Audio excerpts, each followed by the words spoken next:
ওর নাকি অনেক বিরিয়ানি খেতে ইচ্ছা করছে, তাই ভাবলাম বাইরে থেকে না কিনে বাসায় রান্না করে ফেলি। সো এখানে 2 কেজির মতো চিকেন রয়েছে। 2 কেজি চিকেনের সাথে আমি 1 কেজি পোলাওর চাল দিব। সো হ্যালো ভিউয়ার্স, আসসালামু আলাইকুম, welcome back to my channel. আপনারা যেখান থেকে আমার ভিডিওটি দেখছেন আশা করছি সবাই ভালো আছেন। সো রান্না শুরু করে দিয়েছি। তেল গরম হয়ে গেছে, এর মধ্যে পেঁয়াজ দিয়ে দিয়েছি। পেঁয়াজটা হালকা ব্রাউন কালার হবে। এর মধ্যে দিয়ে দিব পরিমাণ মতো আদা রসুন বাটা, এখানে একসাথে মিক্স করা আছে। তো কিছুক্ষণ নেড়ে চেড়ে নেওয়ার পরে এখানে অ্যাড করব 3-4টা তেজপাতা আর কাঁচা মরিচ, যেহেতু ঝালটা আমরা বেশি খাই সো একটু বেশি দিয়েছি, আপনারা আপনাদের মতো দিয়ে নেবেন।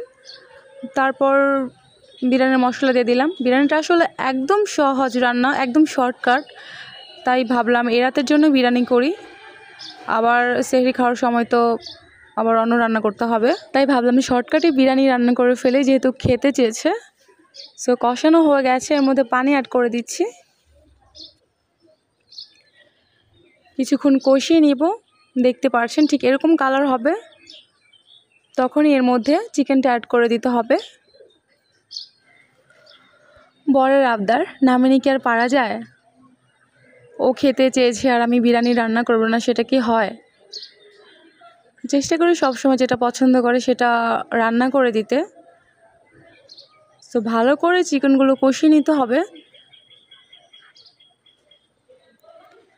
ঢাকনা দিয়ে ঢেকে দিয়েছিলাম, আমি কোনো রকম পানি ইউজ করিনি। তো চিকেন থেকে পানি উঠে গেছে, সেই পানি দিয়ে ভালো করে কষিয়ে নিতে হবে। দেখতেই পাচ্ছেন দর্শক, চিকেন কিন্তু অলমোস্ট রান্না হয়ে গেছে। তো এটা নামিয়ে ফেলবো। তো চুলার মধ্যে আরও একটা পাতিল বসিয়ে দিয়েছি, এর মধ্যে সামান্য তেল দিয়ে জাস্ট একটু পেঁয়াজ কুচি দিয়ে জাস্ট ভালো করে পোলার চালগুলো একটু ভেজে নিব। তো কিছুক্ষণ নেড়ে চেড়ে নেওয়ার পরে ভালো করে ভেজে নিতে হবে। ভাজার পরে এখানে চিকেন অ্যাড করব। তো সবগুলো চিকেনের মধ্যে অ্যাড করে দিয়েছি। এখন ভালো করে একটু নেড়ে চেড়ে নিতে হবে। আমার কাছে পৃথিবীর সবচাইতে সহজ রান্না মনে হয় বিরিয়ানি, একদম শর্টকাট। আমার মনে হয় 20 মিনিট 30 মিনিটে বিরিয়ানি রান্না হয়ে যায়, এত কম সময় লাগে, আরও কম টাইম লাগে মনে হয়। তো ভালো করে একটু নেড়ে চেড়ে নেওয়ার পরে এর মধ্যে কুসুম গরম পানি অ্যাড করতে হবে।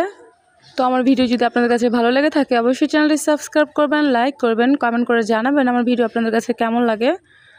সো আজকের মতো এখানে বিদায় নিচ্ছি দর্শক, আবার দেখা হবে নতুন কোনো ভিডিও নিয়ে। সে পর্যন্ত আপনারা সবাই ভালো থাকবেন এবং সুস্থ থাকবেন,